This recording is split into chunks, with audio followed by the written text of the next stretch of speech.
Assalamualaikum warahmatullahi wabarakatuh. Alhamdulillahirabbil alamin bihi nasta'in ala umuri dunya waddin wassalatu wassalamu ala asyrafil anbiya wal mursalin sayyidina wa maulana Muhammadin wa ala alihi wa sahbihi ajma'in. Subhanaka la ilma lana illa ma 'allamtana innaka antal alimul hakim. Rabbi shrah li sadri wa yassir li amri wahlul 'uqdatam min lisani yafqahu qawli. Amma ba'du. Alhamdulillah, masih dalam seri risalah akhlak kepada sesama. Kita akan membahas akhlak kita kepada pasangan kita, akhlak kita kepada suami kita, akhlak kita kepada orang yang Allah Subhanahu wa taala jadikan sebagai jalan bersama dengannya kita menuju surga Allah Subhanahu wa taala insyaallah. Akan kita bahas seperti apa sih seharusnya seorang istri kepada suaminya, pun juga seorang suami kepada istrinya, agar ia dapat menjadi orang-orang yang diridhoi oleh Allah Subhanahu wa taala insyaallah. Amin ya rabbal alamin.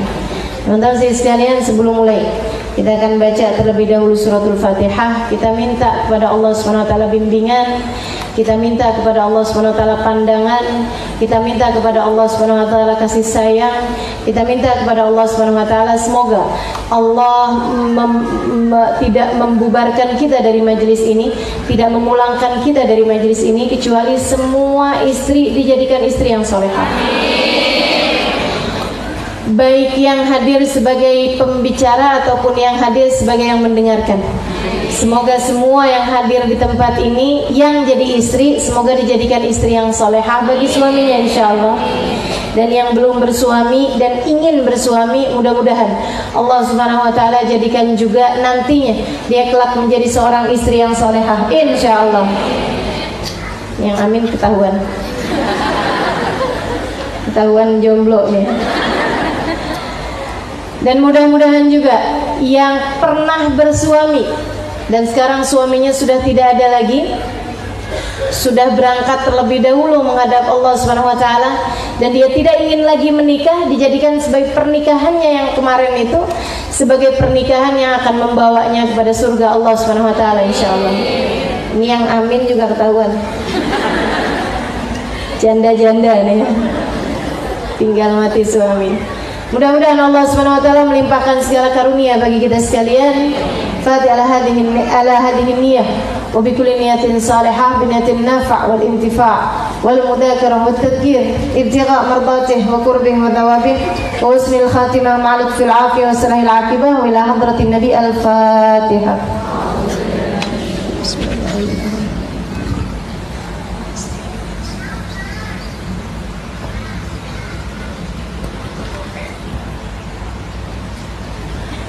Mohon maaf nih, saya dapat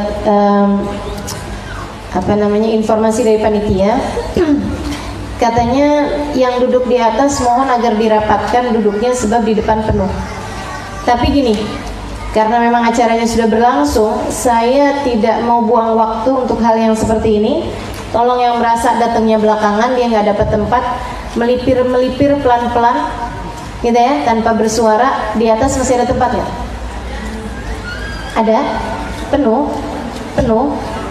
Oh ya sudah, nasib kalau gitu. Iya, mungkin agak dirapatkan aja buat semua teman-teman. Tasnya itu di pangku aja, nggak apa-apa. Bukan asal tasnya di pangku, orang yang nggak maju itu. Iya, tasnya di pangku, orang yang nggak maju. Sebelum saya mulai nih, saya kasih tahu sama teman-teman gini nih ya. Allah Subhanahu wa taala tuh bilang dalam Al-Qur'an,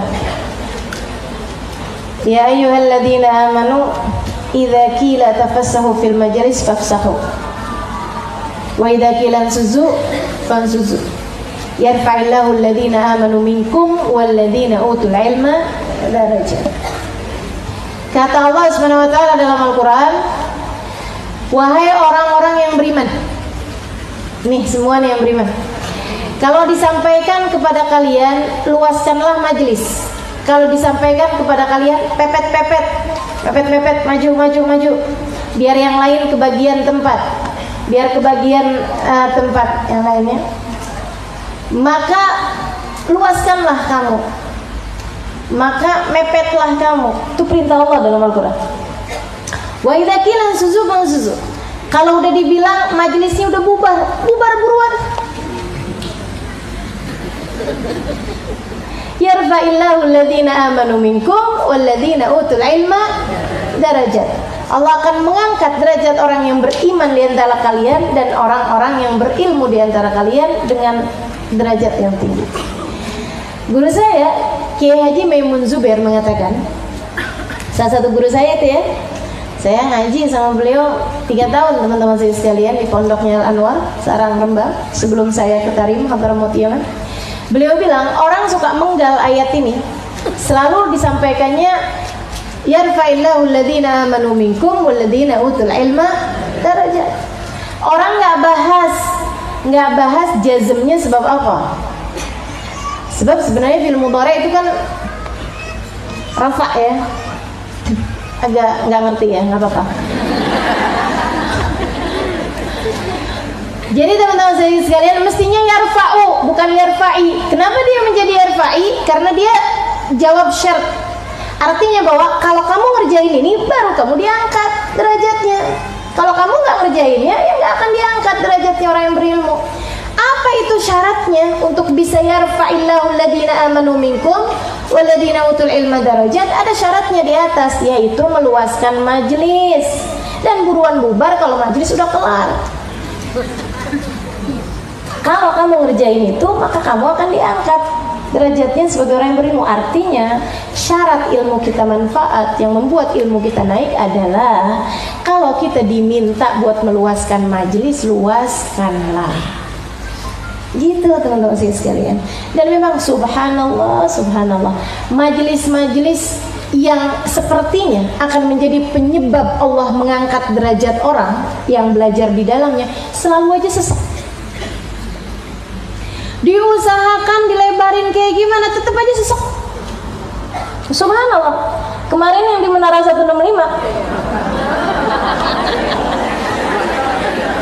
Ya Allah. Persediaan kira-kira kita berapa nih? 5.000 Ustazah.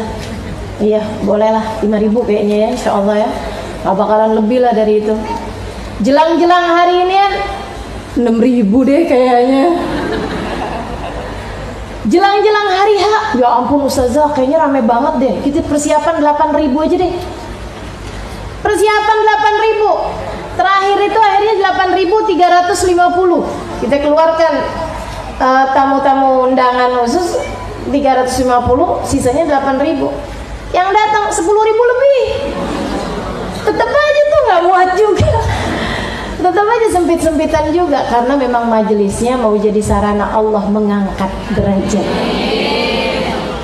Kita bikin maulid, udah cari tempat paling gede Balai Sudirman, tetap kagak penuh juga.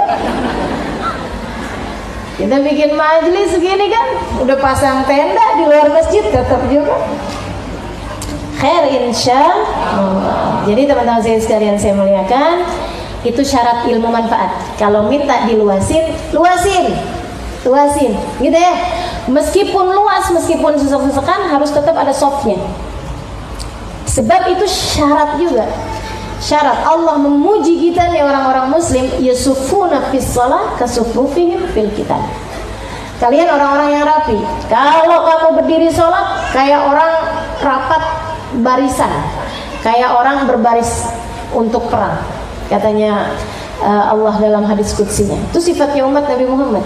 Jadi walaupun banyaknya kayak gimana tetap rapi, gitu. Itu harapan saya terhadap majelis-majelis kita, teman-teman saya sekalian. Nggak berantakan, penuh boleh, tapi berantakan jangan. Kan gitu ya, semuanya harus punya soft, gitu kan ya. Walaupun ukuran badannya beda, tetap harus punya soft. Nah, caranya gitu kan, dengan masing-masing merapatkan barisan.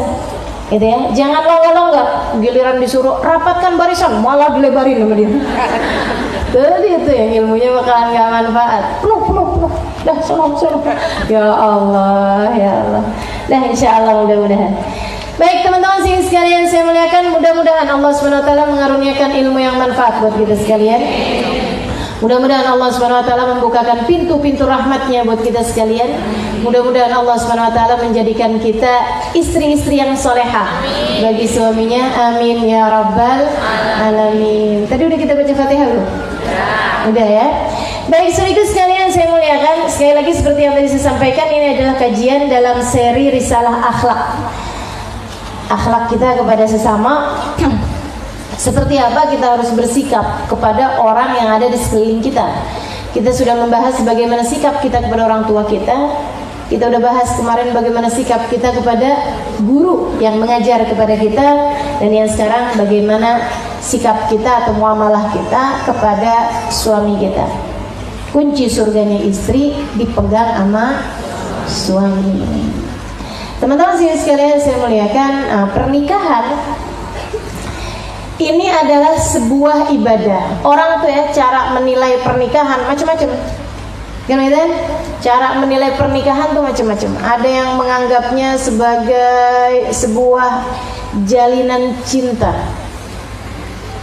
ikatan cinta antara dua orang, laki-laki dan perempuan. Ada juga yang menganggapnya sebagai sebuah mahligai, bahtera, dua orang bersama-sama menuju kepada satu tujuan. Nah ini teman-teman sekalian saya muliakan, orang yang menganggap pernikahan sebagai sebuah jalinan cinta, ini dia yang kalau ada cintanya ada pernikahannya. Kalau udah nggak ada lagi cinta dalam pernikahan tersebut, bubar juga nikahnya. Begitu bukan?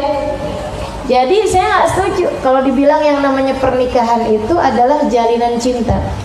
Ketika dua orang laki-laki dan perempuan saling cinta, mereka berdua kemudian memutuskan untuk menikah. Nggak gitu konsepnya.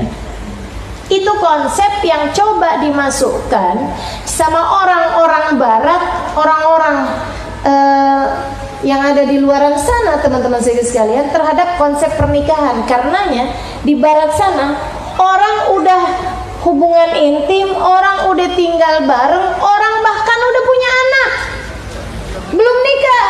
Kenapa gitu?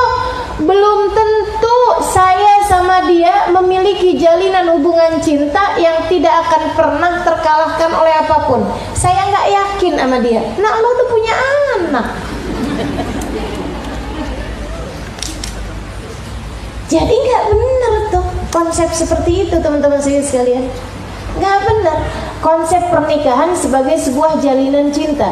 Dan pemikiran ini yang selalu berusaha dimasukkan oleh orang-orang barat kepada kita sekalian melalui berbagai macam media. Dari film, betul nggak? Coba diingat-ingat, film percintaan kan isinya begitu semua. Isinya orang saling cinta, kemudian menikah, tamat mereka bersatu dalam pernikahan dan berakhir dengan bahagia.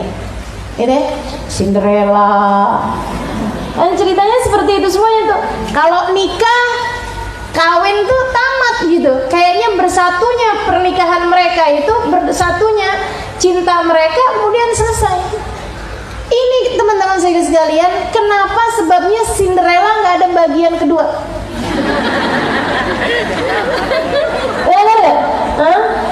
Cinderella part 2 nggak ada tuh. Cinderella sesi kedua gitu. Sebab kalau ada sesi kedua tuh, ntar yang cewek naksir sama cowok lain, ntar yang cowok naksir sama cewek lain, kan gitu ya. Ntar ada pihak ketiga, ada pihak keempat, ada pelakor, ada pebinor dalam rumah tangga mereka yang kemudian menghancurkan hidup rumah tangga mereka gitu. Itu kalau diterusin kayak begitu tuh ceritanya. Karena mereka menjadikan rumah tangga itu adalah sebuah ikatan yang disebabkan adanya cinta di antara suami dan istri. Sebenarnya kayak gimana? Hah? Sebenarnya kayak gimana? Sebenarnya gini loh teman-teman sekalian. Konsepnya itu lebih besar daripada sekedar urusan percintaan. Percintaan itu seperti katanya orang Jawa. Mau nyebut dalilnya nggak bisa saya. Apa tadi? Tuh udah dengar. Jadi cinta karena terbiasa, karena sering bertemu. Gitu katanya orang Jawa ya. Ini dalilnya hadisnya bahasa Jawa nih. Teman-teman sekalian saya muliakan, cinta biar lahir belakangan, tapi konsep dasarnya harus benar. Ustazah belum tentu nanti adanya cinta di dalam pernikahan. Kalau seperti itu masalahnya, nanti rumah tangga kita jadi rumah tangga yang hambar tanpa adanya percintaan. Oh, kamu salah di depan. Kalau sampai terjadi seperti itu disebabkan karena kamu salah kaprah di awal.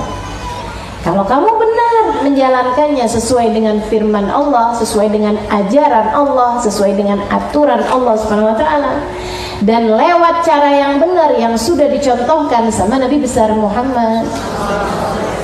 Teman-teman saudariku sekalian yang saya muliakan, Allah nanti yang akan menurunkan kepada kalian mawaddah warahmah. Kok nggak ada sakinahnya Ustazah? Sakinahnya itu kamu yang bikin. Kamu berdua tuh mesti bisa bikin sakinah. Nah, sakinah dari kita, mawaddah warahmah dari Allah Subhanahu wa taala. Ini orang yang suka salah kaprah ya. Nah, tapi bismillah, insyaallah yuk kita bahas pelan-pelan. Jadi teman-teman sekalian, konsepnya dalam agama kita apa nih? Sebuah pernikahan gini loh. Allah itu kepengen bumi ini dipenuhi sama khalifatan fil ard. Kan begitu? Inni ja'ilun fil ardi khalifah. Ini konsep dasar pernikahan. Ya. Jadi teman-teman dengerin yang benar, simak yang baik. Inni ja'ilun fil ardi khalifah, kata Allah. Aku ingin menjadikan di atas muka bumi ini ada penghuni-penghuninya hamba-hambaku. Ada orang yang tinggal di atas muka bumi adalah hamba-hambaku yang mengerti untuk apa diciptakan. Paham betul bagaimana dia harus ada di atas muka bumi ini. Nah, tujuan mereka hidup di atas muka bumi ini, ya Allah, khalifatan fil ard ini apa? Wa ma khalaqtul jinna wal insa illa liya'budun. Aku mau diibadahin sama hamba-hambaku. Aku mau hamba-hambaku beribadah kepadaku. Aku mau hamba-hambaku taat kepadaku di atas muka bumi ini. Allah mau di atas muka bumi ini ada hamba-hamba Allah yang mengerjakan ibadah kepada Allah Subhanahu wa taala. Salat, bayar zakat, berbuat baik sama orang, puasa, menebarkan kebaikan, tidak riba, tidak hutang sama orang, nggak suka utang sama orang, nggak pernah bohong sama orang. Khalifatan fil ardh, jadi khalifah di atas muka bumi ini, jadi hamba Allah Subhanahu wa taala yang taat. Itu konsep dasarnya. Nah, dalam rangka membentuk jail Islam, generasi muslim, ini yang kayak gimana? Yang kayak Nabi Muhammad, generasi yang dididik sama Nabi Muhammad. Nah, itu syarat biar mereka jadi hamba Allah Subhanahu wa taala yang soleh. Benihnya mesti bagus. Kan begitu? Nih ya, kayak sebuah ladang. Saya kepengen dari sini tumbuh padi-padi yang paling berkualitas, katanya seorang nih. Saya kepengen nih, ini nih sawah tumbuh di atasnya padi yang paling berkualitas. Gimana caranya? Saya mau bikinnya pokoknya padi yang paling hebat. Teman-teman sekalian saya muliakan, kalau kayak begitu caranya, berarti mesti sesuai. Benihnya mesti bagus. Kan gitu ya? Tanahnya mesti bagus. Mesti ditaruh di tempatnya. Kalau kemudian gak ditaruh di tempatnya, kagak bakalan jadi bagus. Benihnya mesti bagus. Siapa tuh si pemilik benih? Laki-laki itu dia punya benihnya tuh. namanya sperma. Kan begitu? Halo? Ladangnya siapa? Perempuan. Sebab nanti si benih dimasukkan ke dalam ladangnya. Nabi Muhammad mengatakan, la tab'u nutfakum illa alal akuffa. Janganlah kalian letakkan sperma kalian kecuali kepada perempuan-perempuan yang berkelas. Ini perintah Nabi kepada kaum laki-laki. Teman-teman sekalian, artinya kamu cari istri yang benar, katanya Nabi Muhammad alaihissalam kepada kaum laki-laki. Kalau kemudian dah nyari istri yang benar, kemudian lagi mereka menikah, itu kan ya? Kalau kemudian istri hamil, mengerjakan sesuai dengan perintah Allah Subhanahu wa taala, lahir anak-anak yang akan menjadi anak-anak yang soleh dan saleh. Sangat mungkin untuk terjadi. Tapi teman-teman sekalian, kalau kemudian konsepnya seperti orang-orang bilang itu tadi, pernikahan adalah sebuah ikatan cinta yang terjalin antara seorang laki-laki dengan perempuan, dimulai dari kenalan, tukeran HP, padahal yang satu iPhone, yang satu nomornya ya, nomornya. Ini kalau adik-adik diminta gitu, boleh minta nomor HP nggak? Cuman punya satu. Boleh minta HP nggak? Bilangin no, cuman punya. Jadi teman-teman sekalian, nih dimulai dari kenalan, kemudian saling bersapa, kemudian bisa teleponan berjam-jam, kemudian ketemuan, janjian, kemudian ketemuan, habisnya ketemuan, berduaan, habisnya berduaan, merasa nyaman, kemudian mulai deh tuh pegangan tangan, sender-senderan.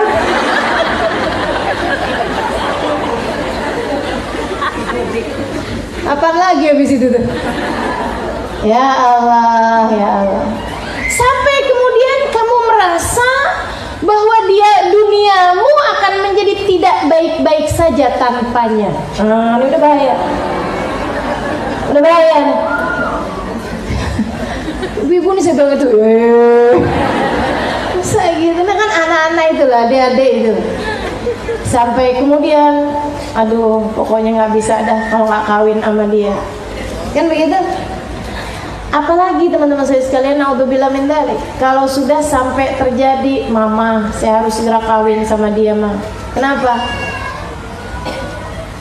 Karena di perut saya, mah, kalau nggak segera dikawinkan, 9 bulan lagi bakalan lahir. Agak ada bapaknya. Ini kan udah keluar dari konsep pernikahan. Jalinan cinta yang model macam apa yang kamu mau itu, teman-teman saya sekalian? Dia adalah akdun nikah. Akad nikah itu bukan urusan penyatuan cinta. Urusannya adalah pembentukan generasi Islam. Konsep pernikahan adalah untuk melahirkan orang-orang yang akan menjadi khalifatan fil ardh, yang akan menjadi hamba-hamba Allah Subhanahu wa taala di atas muka bumi. Gitu. Itu konsep pernikahan. Makanya saudara sekalian saya muliakan, mesti benar-benar ketika sudah masuk dalam konsep pernikahan, udah ada nih dalam suatu pernikahan. Ustazah, kalau udah terlanjur nih Ustazah, saya akan kawin sama mantan pacar nih. Terus gimana nih Ustazah? Ya udah, mau gimana lagi? Apa dimulai lagi Ustazah dari awal? Maksudnya gimana? Gimana gitu ya Allah, kalau dia emang laki-laki yang akan menemani saya menuju surga, maka tetapkanlah dia sebagai suami saya. Kalau tidak, boleh tukar tambah nggak ya Allah? Dikira mobil, dikira motor, nggak gitu teman-teman saya sekalian. Yang udah terlanjur ya udah nasib ya. Nah yang belum terlanjur nih adik-adik nih, jangan berpikir kamu harus pacaran buat nikah. Nggak gitu konsepnya. berpacaranlah sesudah menikah. Silahkan itu halal, silahkan itu rahmatnya turun pada saat itu. Kalau kamu pacarannya sesudah nikah, mau ambek-ambekan kek, mau manyun-manyunan kek, lucu kalau habis nikah. Kalau belum nikah tuh, kamu nggak tahu aja di sekeliling kamu banyak yang nyerem-nyeremin, yang ngipas-ngipasin. Ya Allah, kelihatannya lucu padahal menakutkan teman-teman sekalian. Sebab Nabi Muhammad bilang, "Makala rajul wa imra'ah illa wa syaitan salituhuma." Tidaklah berdua-duaan laki-laki dengan perempuan, bukan suaminya, kecuali yang ketiganya adalah setan. Andai kamu bisa lihat setan-setan di sekelilingmu, bakalan lari ngibrit kamu. Bukannya ngeliatin bahwa 1 jam bersamamu serasa semenit. Gak bakalan kayak begitu. Gak bakalan ada ceritanya, saya liatin kenapa langit kelihatan redup di waktu malam, karena ternyata semua cahaya bintang ada di matamu.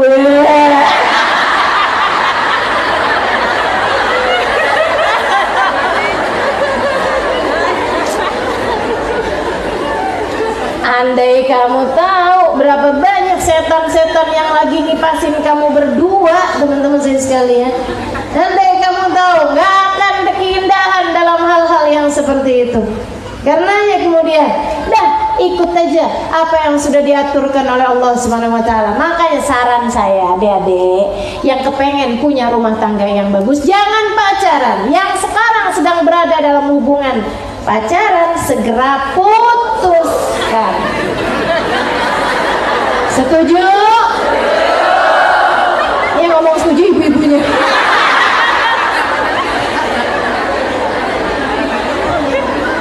Yang masih dalam hubungan pernikahan, dalam pacaran, mikir. Udah gak usah kebanyakan mikir, adik-adik sekalian. Gak usah kebanyakan mikir. Atas nama cinta aku sampaikan padanya. Oh, beneran ya, beneran. Saya sayang sama kamu. Cinta yang kamu bilang itu, cinta yang gak bisa nih, gak sama dia nih. Lihat piring inget dia.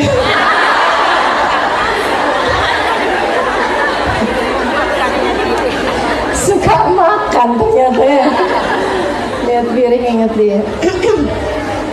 Yang cinta-cinta yang kayak gituan itu, adik-adik saudaraku sekalian saya muliakan, itu adalah cinta yang fana. Cinta yang asmara-asmara kayak begitu tuh, itu teman-teman saudaraku sekalian saya muliakan, ada batas waktunya, ada expirednya, ada kadaluarsanya. Dan ketika ia datang menggebu-gebu, nanti akan berbalik rasanya kepadamu juga dengan menggebu-gebu. Bermula dengan cinta yang dalam, berakhir dengan benci yang dalam. Sesuatu yang berlebihan akan berbalik dalam waktu cepat ataupun lambat.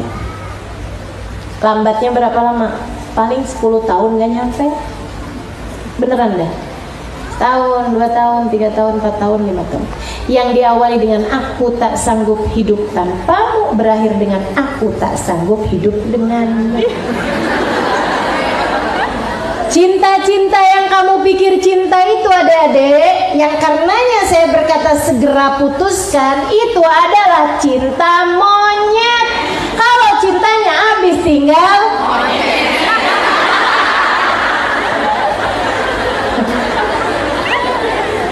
Cinta yang kamu pikir sekarang kamu sedang berbunga-bunga, itu adalah cinta mati. Kalau cintanya habis tinggal mati. Dah, adik-adik saudaraku sekalian, nggak itu yang Allah inginkan darimu. Ayolah, jadilah perempuan-perempuan akufa yang dimaksudkan oleh Nabi Muhammad dalam hadisnya tadi. Jadilah perempuan-perempuan berkelas, adik-adik saudaraku sekalian. Jadilah perempuan-perempuan berkelas. Saya mungkin tidak cantik, akan tetapi saya hambanya Allah. Saya tidak akan mencari cinta siapapun dengan mengorbankan cinta saya kepada Allah. Gitu. Saya memang tidak kaya, tapi tenang, bersama dengan saya ada Zat yang maha kaya. Saya tidak akan pernah meninggalkannya. Dia akan selalu ada di hati saya, mendasari segala sesuatu yang saya lakukan. Gitu. Untuk perempuan-perempuan yang seperti ini, teman-teman sekalian, Allah Subhanahu wa Ta'ala akan persembahkan baginya seindah-indah suami yang juga dalam hatinya ada Allah Subhanahu wa Ta'ala. Ini yang Allah maksudkan dalam firman-Nya, at-thayyibatu lit-thayyibin wat-thayyibuna lit-thayyibat.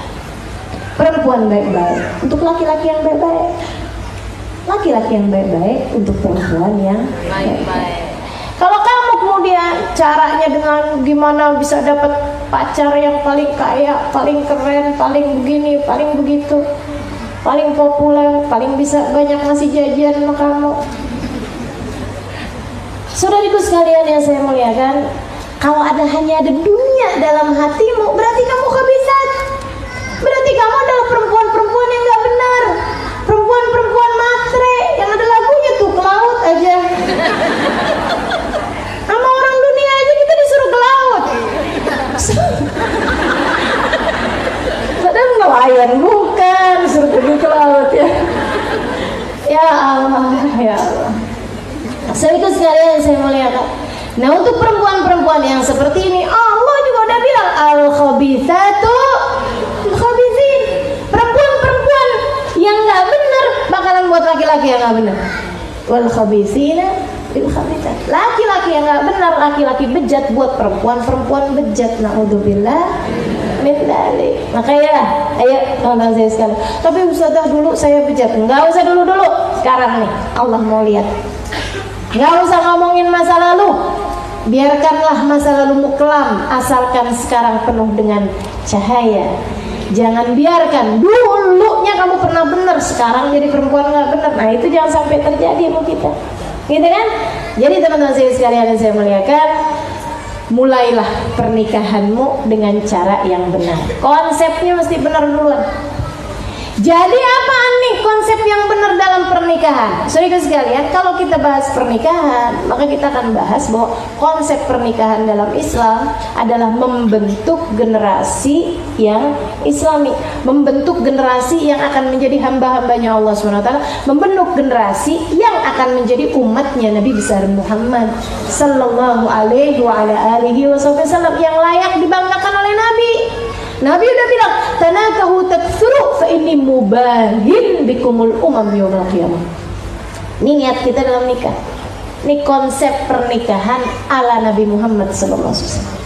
Menurut Nabi Muhammad, konsep pernikahan apaan? Memperbanyak umatnya Nabi Muhammad. Konsep pernikahan menurut Allah Subhanahu wa taala memperbaiki generasi. Kan begitu? Membuat generasinya jadi generasi yang benar gitu. Dan Nabi Muhammad alaihissalam sama nih, biar banyak umatnya Nabi Muhammad alaihissalam. Tanakahu taktsuru. Kata Nabi Muhammad, nikah kalian nikah terus punya anak yang banyak dah. Kenapa gitu Rasul? Karena aku akan berbangga dengan banyaknya umatku di hari akhirat nanti. Aku akan berbangga dengan kalian. Teman-teman saya sekalian saya muliakan, Nabi Muhammad dikasih banyak hal loh sama Allah Subhanahu wa taala. Nabi itu dikasih orang pertama masuk surga, dikasih predikat orang pertama masuk surga. Nabi Muhammad dikasih sama Allah SWT hadiah berupa kunci surga. Kunci surga Nabi Muhammad yang pegang. Nabi Muhammad dikasih bendera namanya Liwaul Hamd. Nabi-nabinya Allah hanya akan berada di belakang Nabi. Namun bersama dengan kebanggaan Nabi, bersama dengan karunia-karunia yang Allah berikan kepada Nabi, Nabi Muhammad bilang, Ana sayyid walad Adam wala fakhr. Saya adalah pemimpin seluruh umat manusia, tapi saya enggak bangga. Saya enggak bangga, kata Nabi. Dijadikan pemimpin seluruh umat manusia, Nabi enggak bangga. Adam wa man dunahu tahta liwa'i yaumal qiyamah wala fakhr. Nabi Adam dan nabi-nabi yang lain hanya akan berada di belakang benderaku di hari akhirat nanti. Saya enggak bangga. Kunci surga saya yang pegang, wala fakhr, saya enggak bangga. dipegangin kunci surga, jadi orang pertama masuk surga, jadi pemimpin manusia seluruh umat dari sejak zaman Nabi Adam sudahnya. Enggak bangga Nabi Muhammad SAW. Yang dibanggain Nabi apaan? Kita. Yang dibanggain sama Nabi, yang bisa bikin Nabi Muhammad bangga, girang, senang, bangga, alhamdulillah, alhamdulillah. Apa tuh? Inni mubahin bikumul umam yawmal qiyamah. Aku akan berbangga dengan kalian di hari akhirat nanti. Dengan kalian, dengan kita. Maka teman-teman sekalian, menikah adalah membentuk generasi yang pantas membuat Nabi Muhammad tersenyum di hari akhirat nanti. Masakah untuk tujuan semulia itu kamu mencemarkannya dengan perbuatan-perbuatan yang mendekati kepada zina yang sudah dilarang sama Allah Ta'ala? Jangan kotori bingkai rumah tanggamu dengan hal-hal yang dapat mencemari kemurnian pernikahan. Menikahlah karena nikah adalah sebuah ibadah. Pendekatanmu kepada Allah, pelaksanaanmu terhadap perintah Allah, pelaksanaanmu terhadap perintah Nabi Muhammad, pendekatanmu kepada Nabi besar Muhammad sallallahu alaihi wa ala alihi wasallam. Itu tujuan pernikahan. Ini konsep pernikahan dalam Islam. Makanya teman-teman sekalian, sebagai sebuah ibadah, nikah nih sebagai sebuah ibadah, dia harus memenuhi standar ibadah seperti mana yang lain-lainnya. Maksudnya gimana nih? Gini nih, ibadah itu buat diterima, semua ibadah buat diterima harus benar dua hal. Apa itu? Pertama, niat. Dua, cara. Ibadah, apapun ibadahnya mesti benar kedua-duanya.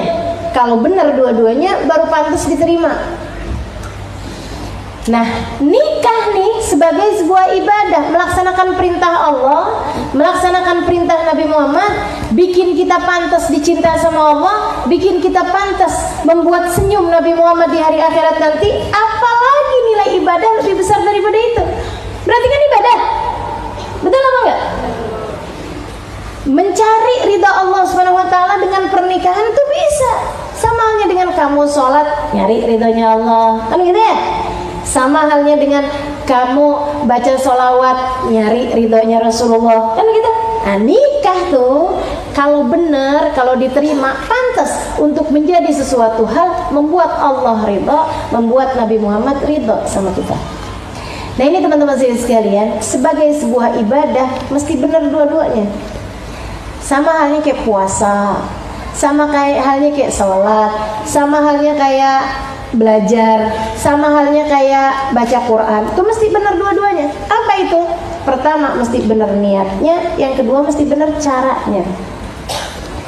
Ada orang sholat jam segini, usolli sunnat tahajjud rakaatain lillahi ta'ala. Allahu akbar. Diterima? Kenapa gitu? Salah niat. Jam segini empok, bukan waktunya tahajud. Jam sekarang waktunya usolli sunnat rakaatain Idul Adha.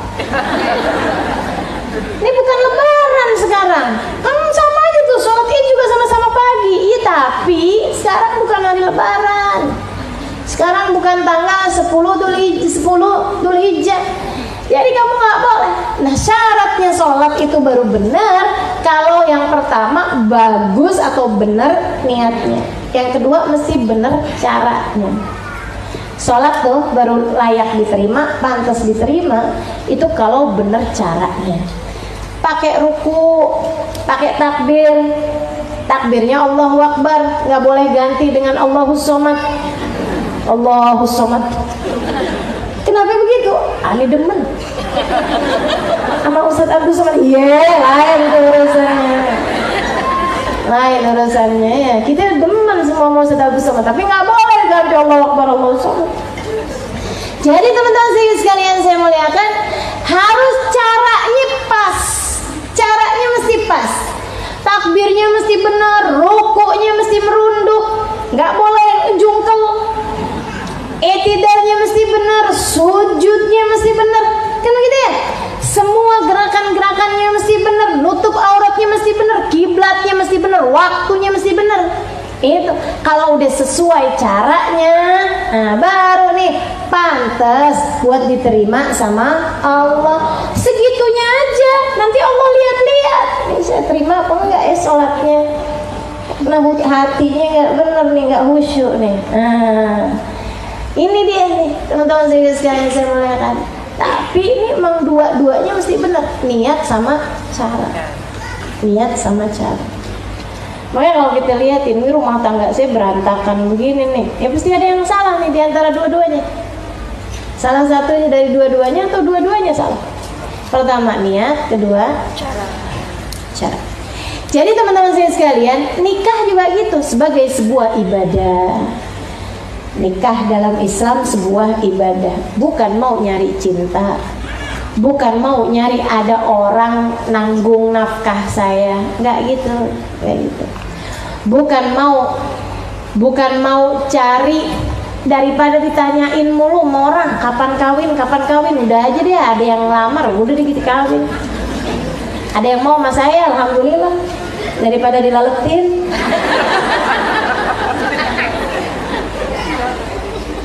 Sedikit sekalian saya muliakan, jangan nikah karena itu. Kamu lebih berhak untuk lebih daripada itu. Kamu lebih berhak untuk memiliki niat-niatan yang lebih tinggi daripada itu. Jadilah perempuan berkelas, teman-teman sekalian, yang menikahnya karena Allah. Ibadahmu kepada Allah Subhanahu wa taala. Lillah wali rasulihi sallallahu alaihi wasallam. Nyari ridhonya Allah, nyari senyumnya Nabi besar Muhammad sallallahu alaihi wa ala alihi wasallam. Nah ini, jadi niatnya mesti benar dulu. Lillah wali rasulih. Tuh niatnya nikah. Saya nikah pengen jalanin sunnahnya Nabi Muhammad. Yang katanya Nabi Muhammad, an-nikahu sunnati, faman raghiba an sunnati falaysa minni. Nikah adalah jalan hidupku. Siapa yang tidak suka terhadap konsep pernikahan, maka dia tidak termasuk golonganku. Ini maksudnya hadis ini bukan kalau nggak nikah berarti nggak termasuk dari golonganku. Salah ya. Siapa yang nggak suka terhadap konsep pernikahan, siapa yang nggak suka terhadap konsep pernikahan, terhadap model pernikahan, ribet ya nikah ya. Ya ampun, ribet banget nih nikah nih. Kenapa sih dalam Islam ada konsep pernikahan? Walaupun dia nikah, berarti dia ragib. Dia nggak suka terhadap konsep pernikahan. Ada lagi ada orang nggak nikah, tapi sih dia sebenarnya kalau ada yang lamar, cocok, sesuai, bismillah. Cuman belum ketemu aja, belum datang aja, kan gitu ya. Nah kalau yang kayak begini berarti nggak termasuk di antara orang yang raghiban sunnati tadi ini. Sebab dia memandang bagus kok konsep pernikahan, cuman belum datang jodohnya aja, belum datang orang yang tepat aja. Tapi adik-adik saya sekalian, jangan pilih-pilih. Oh enggak ya Allah, kenapa? Hidungnya kurang simetris lah.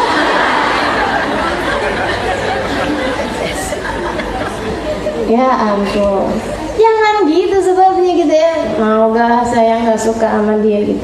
Kenapa nggak sukanya? Karena dia ada jambangnya. Tinggal potong, tinggal cukur, ribet bener deh. Jangan gitu ya. Jadi kalau ada yang minta, ada yang lamar kamu, ada yang deketin kamu, serius, begitu kan ya? Dia udah datang ke rumahmu, istikharahin. Tapi teman-teman saya sekalian, hati-hati, istikharah ini sebelum datang rasa. Kalau udah kamu datang perasaan, yang datang nanti bukan hasil jawaban istikharah. Akan tetapi memorimu itu sendiri yang udah penuh sama dia, jadinya keluar dalam mimpimu. Gitu. Lagi ngomong-ngomongin gitu kan, kamu mau ulang tahun loh, mau hadiah apaan? Mikir hadiah apaan ya? lewatin toko bunga, kayaknya bagus juga nih. Ada yang mempersembahkan bunga. Pengen tahu rasanya kayak apaan. Sehingga sekalian, malamnya istikharah, ngimpinya bunga. Ya Allah, ya Allah. Jadi tuh jangan istikharah sesudah datang rasa. Habis sudah terlanjur gimana ya Ustazah? Kayaknya saya jatuh cinta pada pandangan pertama. Kalau gitu yang istikharah jangan kamu. Siapa? Orang tua kamu. Orang tua saya juga udah datang rasa sama dia. Hah? Ribet bener. Gitu ya. Nah, jadi teman-teman saya sekalian, istikharahlah sebelum datang perasaan. Ustazah kalau udah terlanjur datang perasaan perlu istikharah apa enggak? Udah mantep semuanya nih, sekeluarga besar, pencang encingnya, bagus semuanya udah pada mantep dah.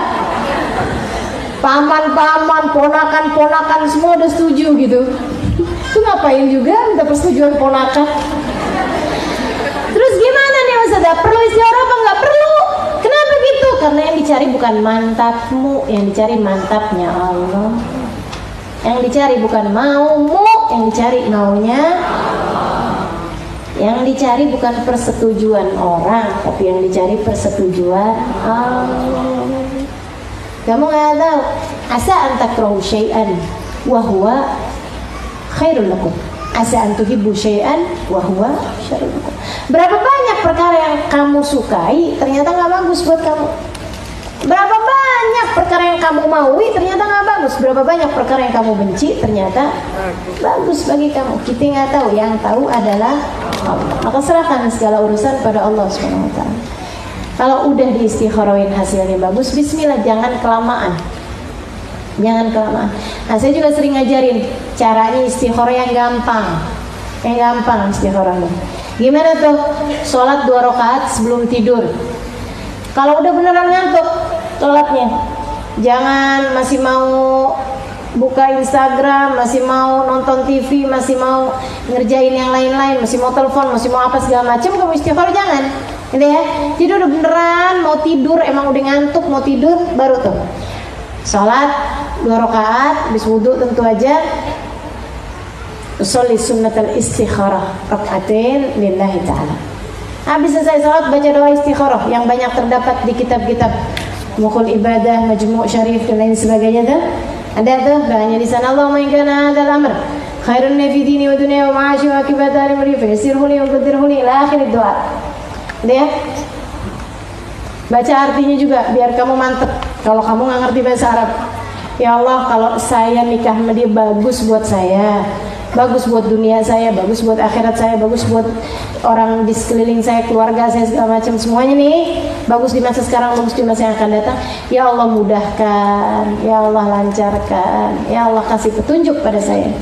Ya Allah kalau emang nggak bagus nih saya nikah sama dia nih, ya Allah, gitu kan, jauhkan, hindarkan, dan jangan beri kepada saya kemudahan untuk bisa melaksanakan pernikahan.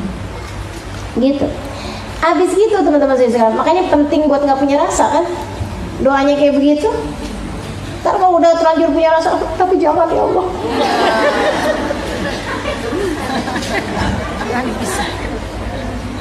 Jadi nggak enak nih. Makanya sebelum kamu punya rasa apa-apa terhadap orang yang datang padamu, habis gitu kemudian doa begini, teman-teman saya sekalian, dengerin saya.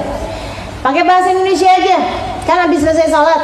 Kalau dalam sholat nggak boleh doa ini dibaca. Habis selesai sholat, kamu doa pakai bahasa Indonesia. Ya Allah, saya minta petunjuk padamu. Telah datang lamaran Fulan bin Fulan al-Fulani, minta saya nggak tahu bagus apa enggak saya kawin sama dia, ya Allah. Ya Allah, kalau emang bagus saya kawin sama dia nih, tolong kasih petunjuk di mimpi saya, berupa warna putih atau warna hijau. Ya Allah, kalau emang nggak bagus saya nikah sama dia, ya Allah, tolong kasih petunjuk sama saya. Saya melihat dalam mimpi saya warna merah atau warna hitam. Wassallallahu ala sayyidina Muhammadin wa sallam, alhamdulillah. Awali dengan salawat, akhiri dengan salawat. Habis itu dalam keadaan punya wudhu, kamu tidur menghadap ke arah kiblat, dan nggak usah kebanyakan mikir apa-apa, berusaha tidur dalam keadaan berzikir, berusaha tidur dalam keadaan istighfar. berusaha tidur dalam keadaan bersolawat, gitu ya, dalam melakukan kebaikan-kebaikan. Tidur, insya Allah mimpi. Kalau malam itu kamu gak bermimpi sesuatu yang menjadi petunjuk, ulangin lagi besok malam. Awali dengan malam Jumat kalau bisa, kalau enggak apa-apa malam-malam yang lain. Kalau besok malamnya nggak mimpi lagi, ulangi lagi 3 malam, 4 malam, 5 malam, 6 malam, 7 malam. Insya Allah nggak sampai datang 7 malam kecuali kamu akan bermimpi. Kamu akan bermimpi. Dan tolong warnanya jangan diganti-ganti sesuai selera. Ya Allah, kalau bagus pink deh, ya Allah. Nggak pakai. Kalau bagus putih, hijau. Kalau nggak bagus, dah itu. Terus mimpinya apa Ustazah? Nah itu suka-suka Allah. Ya, terserah Allah yang mau ngasih mimpi kamu. Tapi kamu akan secara jelas melihat sesuatu yang sesuai dengan warnamu tersebut itu. Bisa jadi kamu melihat kubis, bisa jadi kamu melihat tembok berwarna merah misalnya, bisa jadi kamu melihat awan berwarna hitam misalnya, bisa jadi kamu melihat sendal berwarna putih misalnya, bisa jadi kamu melihat pocong misalnya. Ustazah, saya mimpinya ada pocong. Itu artinya apa Ustazah? Pocongnya warna putih Ustazah. Ya udah, berarti putih bagus dong. Tapi kan pocong Ustazah kering, nggak terserah, nggak tergantung mimpinya ya. Yang penting warnanya. Nah kan mimpi gitu, doanya kan gitu. Jadi gitu teman-teman sekalian saya muliakan. Kalau udah diistiarohin bagus, bismillah. Jangan kelamaan. Terus juga jangan kamu takut. Waduh, hasilnya jelek, ntar kagak ada yang lamar saya lagi. Ini aja udah saya tungguin 30 tahun baru ada yang lamar. Kalau kemudian datang 30 tahun lagi, apa enggak saya kasih umur 60 tahun? Ya gitu teman-teman sekalian. Bismillah, kalau kamu tolak seseorang karena Allah, Allah akan persembahkan gantinya. Datang lagi yang berikutnya, berarti ini yang hasil pilihan Allah. Belum. Istikharah lagi. Terus saja, insya Allah mudah-mudahan akan datang, akan dapat orang yang diinginkan Allah Subhanahu wa Ta'ala. Nah, kalau orang tersebut diinginkan sama Allah, belum tentu rumah tangganya nggak ada masalah. Yang namanya orang berumah tangga tuh teman-teman sekalian, itu kayak orang naik sampan ke dalam lautan, ke atas lautan. Masuk lautan tuh, naik sampan berduaan. Lautan itu kalau dilihat dari jauh cakep. Kamu belum berlayar aja. Kalau udah berlayar sampai ke tengah-tengah, macem-macem. Ada ombak gede, ada hiu, ada bisa jadi ada badai, bahkan bisa jadi ada tsunami, teman-teman sekalian. Itu yang namanya lautan. Jangan dengerin cerita tentang lautan dari orang yang berada di tepian pantai. Cari tahulah tentang lautan dari para pelayar. Mereka akan menceritakan kepadamu tentang hakikat pantai yang sesungguhnya. Jangan cari tahu tentang pernikahan dari orang yang bahkan belum kawin. Kawin aja belum, dia bisa cerita apaan tentang kawin, betul nggak? Nah, tapi carilah tahu tentang pernikahan dari orang-orang yang sudah banyak makan asam garam kehidupan dalam pernikahan. Siapa itu? Ibumu, orang di sekelilingmu. Tapi kalau bisa dari orang-orang yang memang sudah memiliki ilmu dalam pernikahannya, biar dia bisa merumuskan untukmu nasihat-nasihat yang baik. Salah satunya yang akan saya bacakan pada apa yang disampaikan oleh Asma bintu Khadijah dalam pernikahannya. Ya teman-teman saya sekalian, sekali lagi yang disampaikan tadi ya, pernikahan itu mesti bagus di niatnya buat ibadah. Niatnya buat ibadah. Sebab suamimu, seperti katanya Nabi Muhammad alaihi salatu wassalam, teman-teman saya sekalian, Nabi Muhammad bilang fangduri ilaih fa innama huwa jannatuki wa naruki. Ucapan Nabi kepada seorang perempuan, pada seorang perempuan bijaksana, pintar, masya Allah. nanya sama Nabi beberapa hukum fikih. Habis selesai nanya, Nabi kemudian balik nanya sama dia, amutazawijah anti? Kata Nabi, adakah kamu adalah seorang perempuan yang sudah menikah? Perempuan tersebut bilang, bala ya Rasulullah, ana imra'atu fulan ibn fulan. Betul wahai Rasul, saya adalah istrinya fulan. Sebutin namanya sama dia, nama suaminya, kepada Nabi Muhammad SAW. Nabi kemudian nanya, nih ya, tiap kali saya sampaikan hadis ini, atau bahkan tiap kali saya baca hadis ini, saya selalu terbayang-bayang, ya Allah, gimana kalau kita yang ditanya sama Nabi? Gimana kalau kita yang ditanya sama Nabi? Nabi itu selalu ingin tahu keadaan umatnya. Jadilah Nabi sesudah perempuan ini bertanya permasalahan-permasalahan fikihnya, Nabi nanya, amutazawijah anti? Adakah kamu sudah menikah? Kata Nabi gitu. Kalau kita nih ditanya juga sama Nabi nih, para istri, kamu satu hari misalnya gitu ya, bayangin satu hari kamu ketemu Nabi, kamu nanya berapa permasalahan sama Nabi. Habis itu kemudian kamu ditanya sama Nabi, amutazawijah anti? Adakah kamu sudah menikah? Kita bilang, bala ya Rasulullah, ana imratu Ahmad bin Wadad. Saya adalah istrinya suami saya. Serius sekalian, saya takut aja sebut namanya lengkap pada googling. Saya akan pencemburu orangnya. Jadi teman-teman sekalian, disebutin nih nama suaminya depan Nabi Muhammad SAW. Nabi balik nanya. Dan kalau kita yang ditanya juga, Nabi akan balik nanya, kaifa anti bih? Kata Nabi, bagaimana kamu terhadap suamimu? Bagaimana cara kamu memperlakukan suamimu? Ini kita kalau ditanya kayak begitu sama Nabi, kita nggak bakalan bohong. Betul atau enggak? Kira-kira jawaban kita kayak gimana? Doain ya Rasul, berat belumnya jadi gini. Kira-kira jawaban kamu seperti apa, teman-teman saya sekalian? Abisnya gitu tuh Rasul. Gitu kali ya. Abisnya gitu sih Rasul. Saya sering dinasehatin, katanya perlakukan suami itu kayak Sayyidah Khadijah memperlakukanmu ya Rasulullah. Tapi kan ada suami saya nggak kayak kamu Rasulullah. Ya Allah, ya. Kaifa anti bi? Kata Nabi. Siapkan jawabanmu, wahai teman-temanku sekalian. Siapkan jawabanmu. Kalau Nabi nanya bagaimana kamu, bayangkan kamu ditanya sama Nabi Muhammad, bagaimana kamu terhadap suami? Karena itu adalah pertanyaan Nabi kepada siapapun perempuan yang mengaku sebagai umatnya. Kaifa anti bih? Bagaimana kamu memperlakukan suamimu?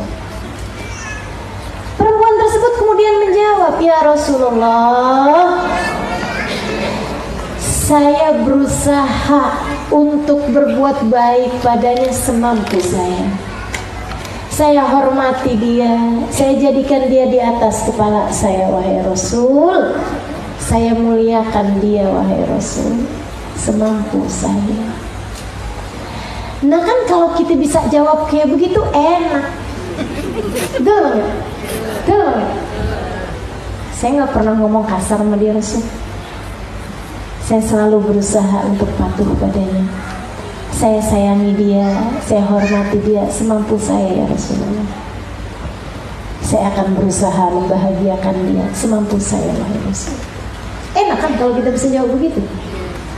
Sebab Nabi ternyata ketika mendengar ucapan perempuan tersebut tersungging senyum di bibirnya. Maka ketika kamu dapat menjawab yang sama dengan perempuan tersebut, Nabi pun akan juga menyunggingkan senyumnya padamu. Saudaraku sekalian, jika selama ini kamu berbuat hal yang sama kepada suamimu seperti perempuan tersebut telah berbuat kepada suaminya, maka kamu akan menjadi seorang perempuan yang menyunggingkan senyum di wajah Nabi Muhammad SAW. Apa kata Nabi? Fanduri ilaihi fa innama huwa jannatuki wa naruki. perhatikan betul apa yang kamu lakukan terhadap suamimu.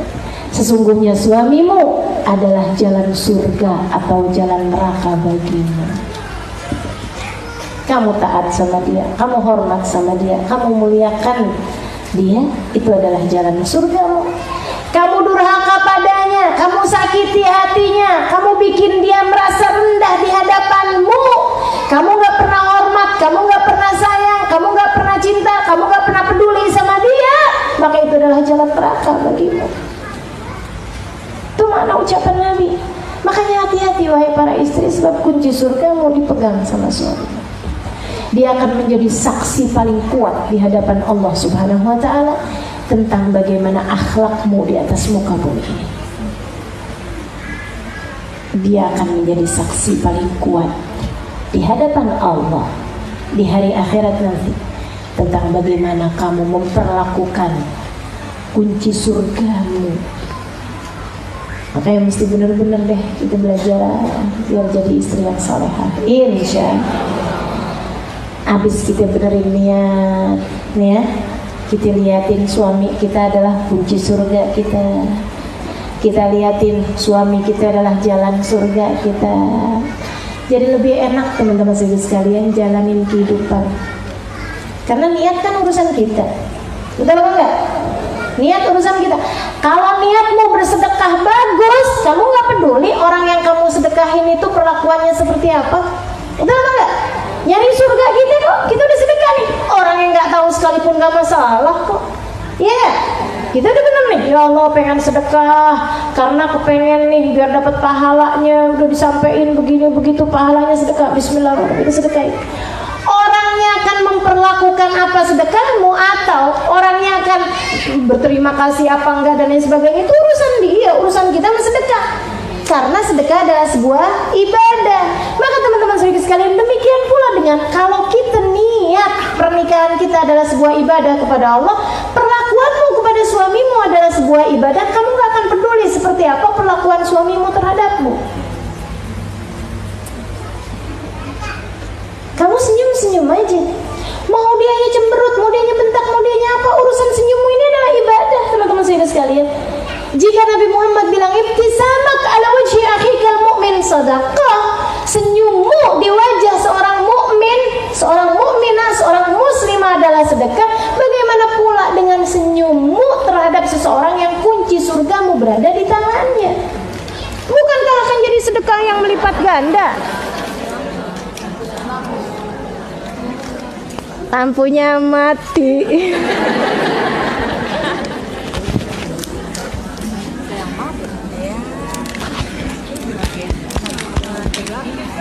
Kenapa? Lagi senang-senangnya. Lagi seru-serunya. Buat yang streaming mohon maaf nih, lampunya lagi mati. Coba kita akan lihat seperti apa kelanjutannya. Kalau saya ngomong gini,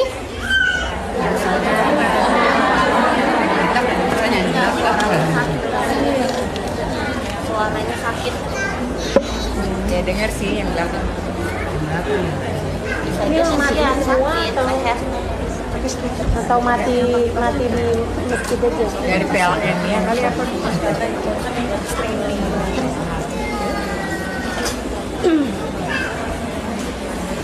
Ini lampunya terdiri dari barisan istri-istri.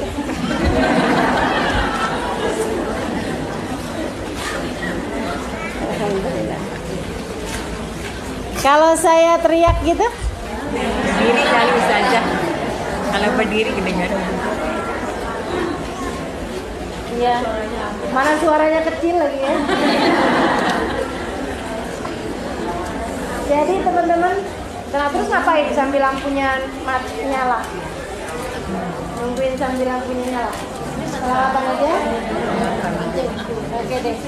Ya Arhamar Rahimin, Ya Arhamar Rahimin, Ya Arhamar Rahimin, Marij'alal muslimin.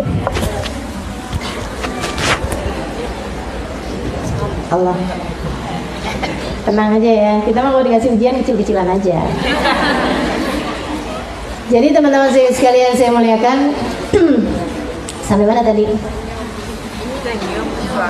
Iya, kalau senyum sama orang biasa aja bernilai sedekah, apatah lagi senyum kita di hadapan kunci surga kita, gitu kan? Nah jadi udah, kita nggak usah peduliin seperti apa perlakuan dia sama kita, fokusnya sama bagaimana perlakuan kita sama dia. Karena itu ibadah kita sendiri teman-teman sekalian. Itu adalah ibadah kita sendiri. Kita udah senyum sama suami kita, dia nggak balas senyum kita, kita pahalanya udah ketulis. Tenang aja, urusan dia nggak senyum, urusan antara dia sama Allah, urusan antara dia sama catatan ibadah dia sendiri, kan enak. Jadi kalau orang yang niat nikahnya itu adalah buat ibadah, kalau misalnya suaminya lagi menyenangkan, ya ampun, emang surga mah nyenengin banget dah. Emang pantes-pantesnya surga tuh kayak gini nih, ya Allah, bikin enak hati, bikin seneng hati, kan begitu ya? Yeah. Kalau suami kita lagi nyebelin, emang surga mah berat. Masuk surga nggak gampang, butuh perjuangan. Sahabat-sahabat tuh sampai berjuang di medan peperangan, kehilangan nyawa, kehilangan anggota tubuh. Nah kita kan cuma tinggal di omelin doang, masih lebih ringan, betul? Betul. Insya Allah. Jadi kalau lagi dimarahin, lagi disebelin, lagi nggak enakin, lagi izin nggak dikasih, udah. Emang surga nggak mudah, emang surga nggak gampang. Jadi nggak apa-apa. Udah kamu jangan keluar, kamu di sini aja, di rumah aja, beresin rumah, nggak usah hadir ngaji, nggak usah begini, nggak usah jalan, nggak usah gini. Makasih bang.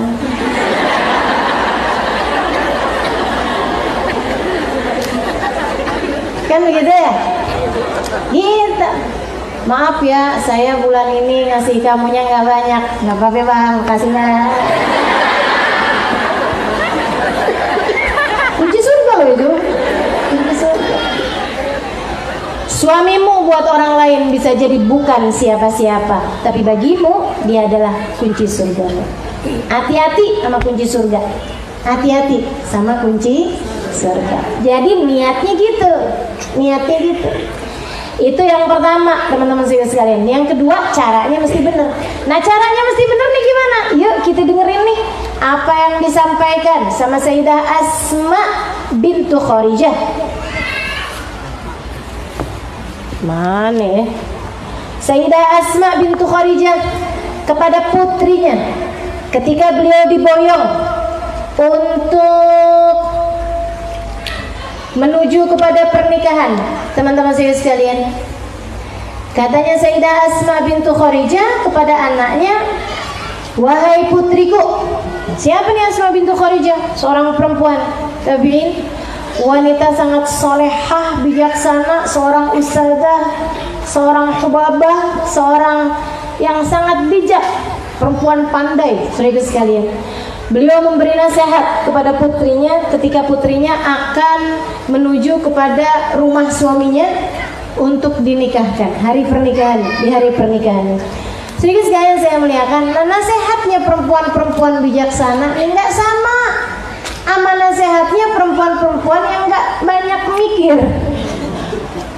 Biasanya kalau perempuan nggak banyak mikir, urusannya cuman yang bajunya yang benar, kamu harus ini, harus itu, gitu ya. Nanti kalau di hadapan suami kamu mesti masaknya yang bagus. Itu juga benar, itu juga benar. Tapi kan perkara-perkara yang lebih zahir.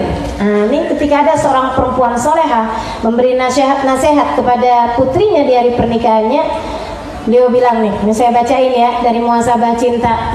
Karena teman-teman saya sekalian, urusan pernikahan ini sebenarnya saya udah bahas di sini nih, di buku ini nih, di Muhasabah Cinta nih.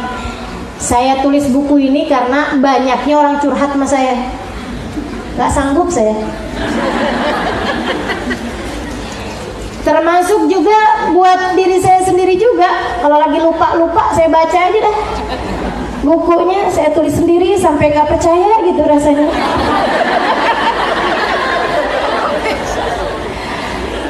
Karena iya ya, kok bisa lupa sama yang ditulis sendiri gitu. Kalau lagi pegel-pegel sama suami, emang Ustazah ada pegelnya juga? Iya, kan lautan, pasti ada hiunya.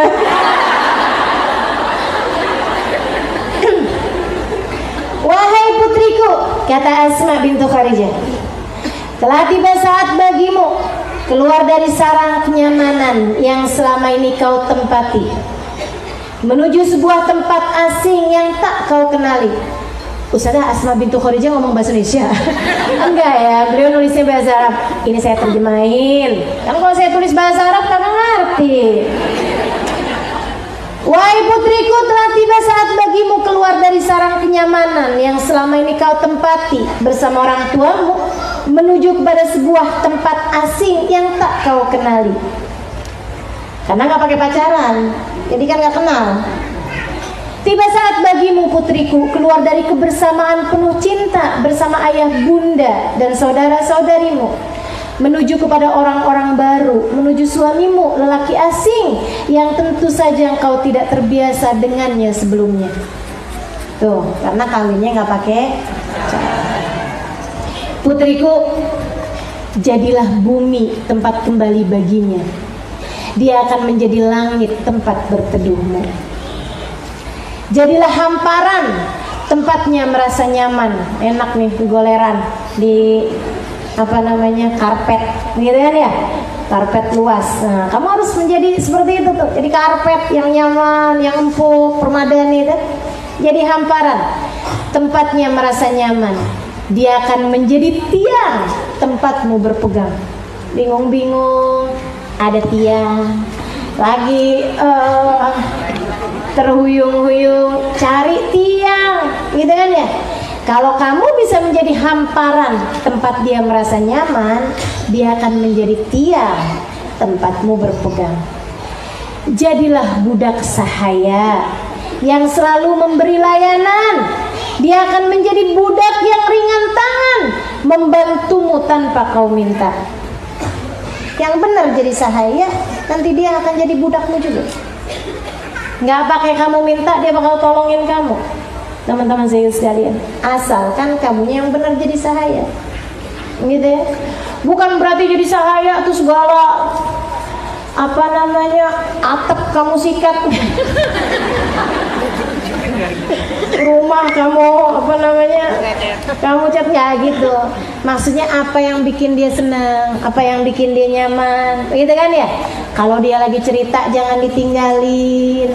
Kalau dia lagi ngomong sesuatu dengerin yang benar. Kalau dia ngasih perintah sesuatu kamu kerjain yang enak, gitu loh. Yang penuh cinta, yang nyaman gitu. Jadi saya nggak pernah ngeluh, gitu kan? Nggak pernah ngeluh, nyuruh mulu bang. Nah gitu. Jangan remehkan dia, kata Asma bintu Kharijah. Jangan remehkan dia. Dia akan membencimu. Jangan suka ngeremehin, ngerendahin. Allah, bisa apa sih kamu tuh?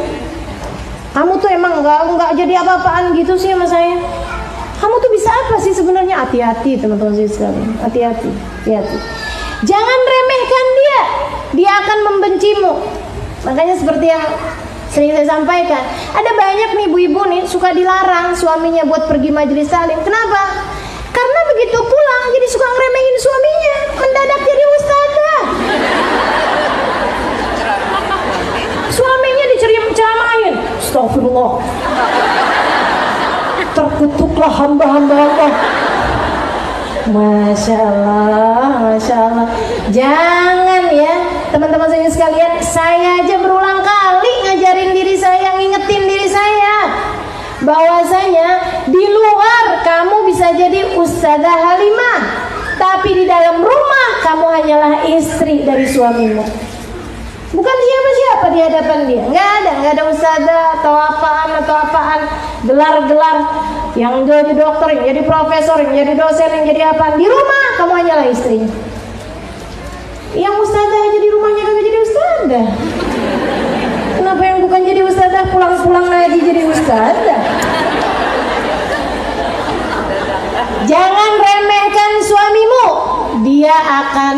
membencimu.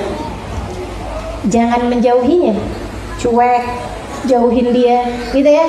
Nggak punya kepedulian, nggak tahu dia lagi sakit, apalagi sehat, nggak tahu apa yang lagi dia rasain, nggak peduli sama keadaan dia gitu. Jangan juga, jangan menjauhinya, dia akan melupakanmu.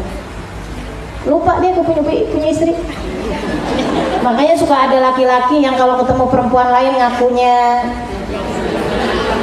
belum kawin. Nah itu, jangan-jangan karena istrinya suka jauhin dia, nggak peduli sama dia, sehingga dia rasanya kayak punya istri tapi nggak punya istri.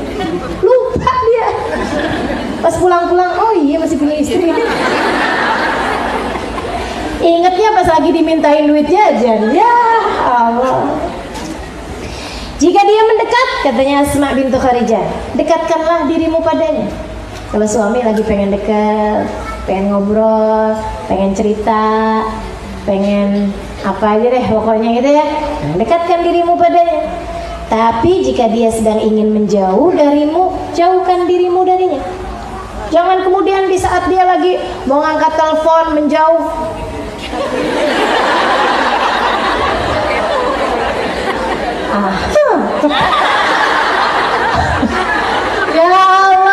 Ya Allah, curigaan mulu.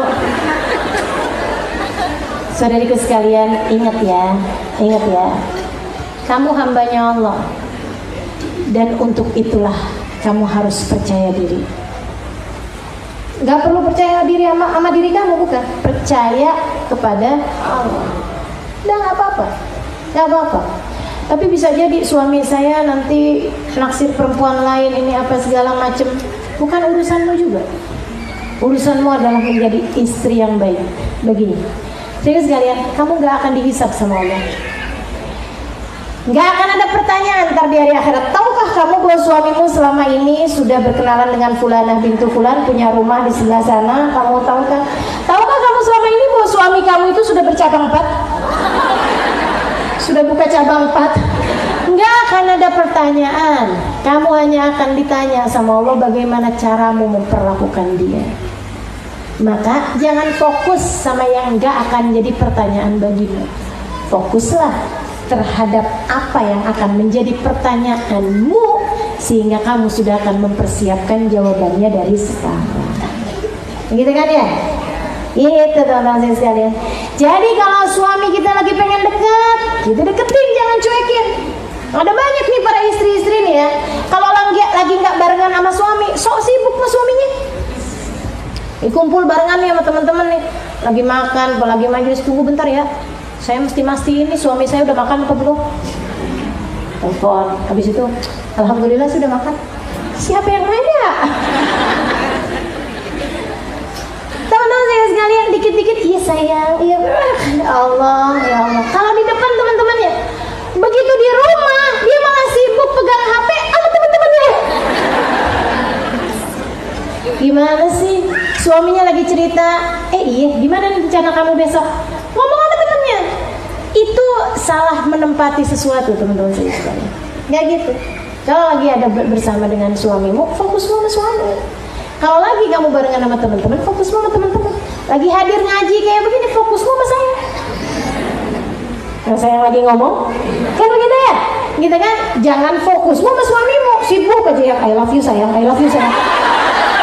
Entar prakteknya entar.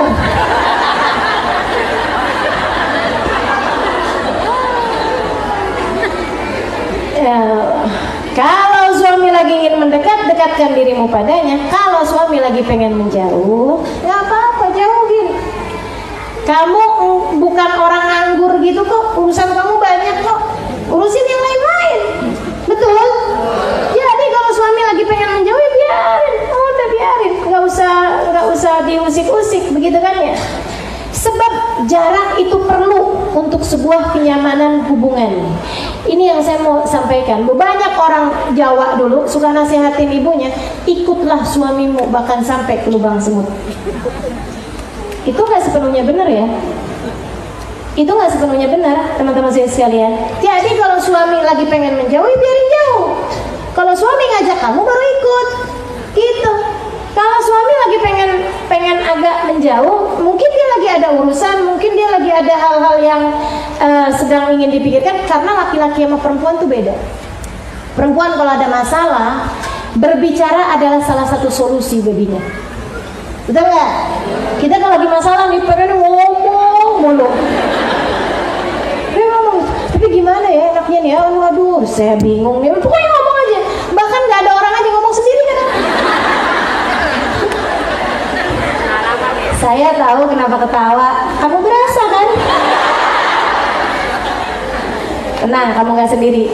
Yang ngomong ini juga salah satu. Kita kalau lagi ada masalah, ngomong adalah bagian dari solusi. Itu kita, perempuan. Kalau laki-laki, kalau ada masalah, dia nggak akan bicara. Dia nggak suka bicara, action, teman-teman saya sekalian. Diurusin sama dia masalahnya. Ntar kalau udah selesai, baru mungkin dia akan bicara sama kamu. Kalau dia rasa perlu untuk kamu tahu. Gitu. Kemarin tuh bingung banget dah saya, tapi udah kelar sih urusannya, begini begitu, begini begitu. Nah perempuan nih kadang-kadang suka merasanya, kok dia nggak nganggap saya ya? Waktu dia ada masalah, kenapa dia nggak cerita sama saya? Oh, dia pikir perempuan naqisatul aql waddin. Dia kirain perempuan tuh agamanya setengah, akalnya setengah, makanya dia nggak cerita sama saya. Dia belum tahu siapa saya. Nggak gitu teman-teman saya sekalian, nggak gitu. Emang beda. Ada beberapa perbedaan antara laki-laki sama perempuan. Nah, itu juga harus kamu ngertiin gitu kan.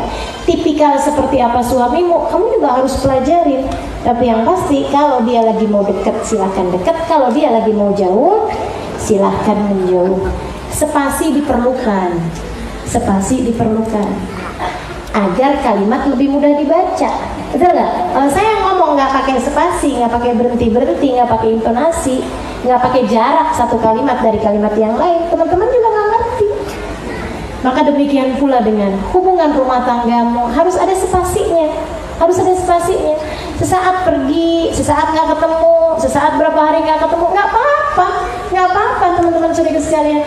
Malah justru itu merekatkan hubungan, jadi sempet kangen. Kalau tiap hari lihat dia mulu kan kagak sempet kangen. Jadi kalau minta izin buat pergi majelis ilmu, dia nggak izinin, bilangin bang, biarin saya pergi majelis ilmu biar saya kangen sama kamu. Gitu. Putriku, kata Asma bintu Kharijah, ya Allah, saya udah bicara 1 jam setengah nih. Putriku, jagalah dari suamimu hidungnya. Maksudnya apa? Maksudnya digini-giniin hidung suaminya? Enggak gitu. Jagalah dari suamimu hidungnya. Jangan biarkan ia mencium darimu kecuali wangi. Hati-hati. Walaupun kelihatannya nggak berpengaruh, tapi itu sangat berpengaruh.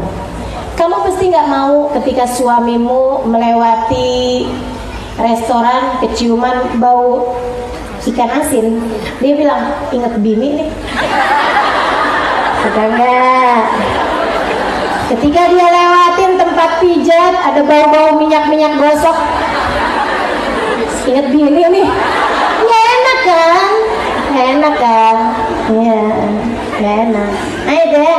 Jadi pastikan teman-teman saya sekalian, itu sesuatu hal yang sangat berpengaruh bagi suami. Karenanya Nabi Muhammad SAW kalau mau masuk rumah, beliau bersiwak, beliau pakai minyak wangi, padahal beliau udah wangi, beliau pakai itu semua. Kenapa? Aku suka mencium dari istriku bau yang wangi, maka aku berusaha agar istriku selalu mencium dariku bau yang wangi. Jangan gak peduli sama aroma tubuhmu di hadapan suamimu. Ini sangat berpengaruh. Rambutmu keramasin, gigimu sikatin, badanmu mandiin, sabunin, gitu kan ya. Selain daripada beli tuh minyak wangi yang baunya enak, gitu kan. Biarkan ia mencium darimu bau. Jagalah matanya, lebih penting lagi. Jangan biarkan ia melihatmu kecuali cantik, zahir batin. Maksudnya penampilan dijagain. Jangan sampai nih kalau pergi kondangan cakep-cakepnya kayak katanya Bapak Maria almarhumah dulu. Perempuan di negeri kamu kebalik-balik kali lah. Kenapa Bapak? Kalau pergi kondangan, pergi keluar cakep-cakepnya luar biasa. Bulu mata tingkat-tingkat. susun ya, kayak langit berlapis-lapis. Kemudian lagi apa namanya, wangi-wangi, cakep-cakep kalau mau pergi kondangan. Tapi kalau di rumah mereka kayak jin. Kata Babah Maryam, saya nggak lagi ngatain kamu kayak jin ya. Saya bilang, emang jin kayak gimana? Bapak nyeremin. Bapak pernah lihat kagak? Sama, saya bilang. Ya Allah, ini jangan sampai kita kayak begitu gitu. Kita nggak harus full make up di hadapan suami, nggak gitu juga. Tapi yang cantik gitu maksudnya, yang rapi, gitu kan ya. Jangan sampai suami datang, mana malam-malam lagi, lampu lagi mati.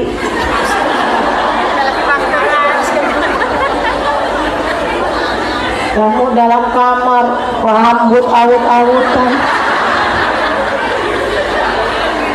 Ya Allah, ya Allah, ya Allah. Ya ampun, mana baumu obat-obatan semua lagi. Bajunya pakai dasar kelelawar. Begitu suami muka ada keriak nih ya kan ya. Dikirain suster ngesot. Lagi nyasar di kamar dia. Ya Allah, dah teman-teman saya sekalian, jagain, dohir yang jaga, yang rapi gitu, yang rapi, yang cakep. Kemudian teman-teman saya sekalian, batinnya juga iya, maksudnya secara physically gitu ya, itu juga mesti kelihatan secara dari hal-hal yang bikin kamu cantik secara batin. Artinya apa? Senyummu yang manis, akhlakmu yang manis, kan gitu ya? Yang manis gitu, yang cakep gitu, kelihatan di hadapan suami. Kita tuh kalau senyum nambah loh, lumayan loh. Nah, jadi suguhin kepada suami senyuman terindahmu. Jangan sampai senyum kamu diberikan sama yang lain-lain, orang yang paling pantas kamu senyumin malah kehilangan senyum tersebut. Hati-hati teman-teman sekalian, senyumin. Gitu, suami lagi ngambek, senyumin. Kan gitu ya? Iya. Saya tanyain, kamu kenapa senyum-senyum gini? Seneng jadi gini abang.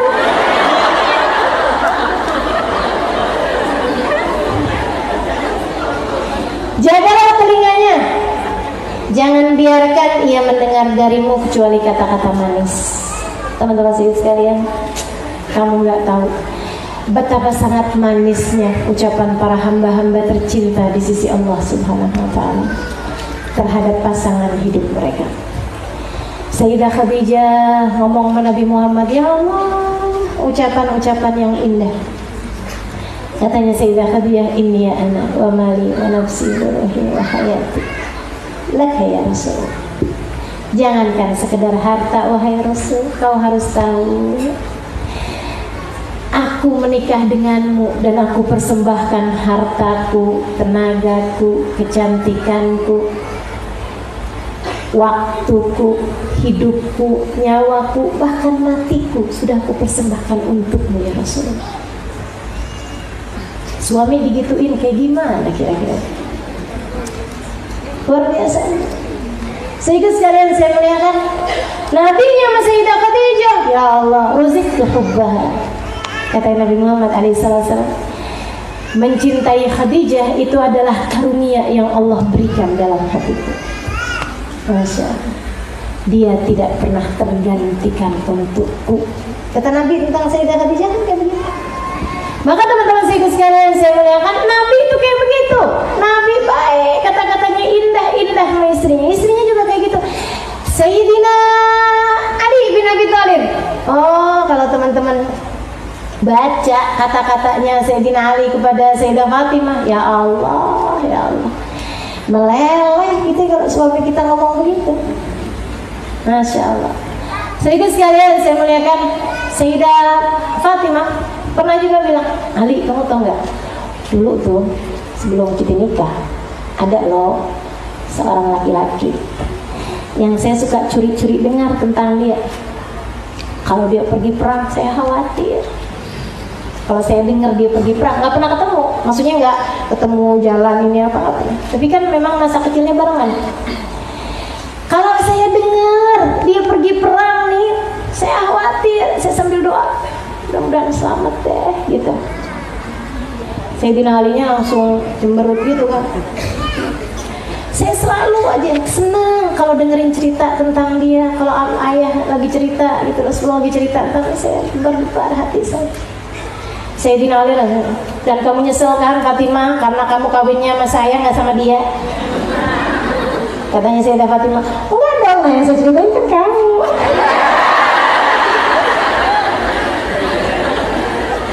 Indah banget teman-teman saya sekalian.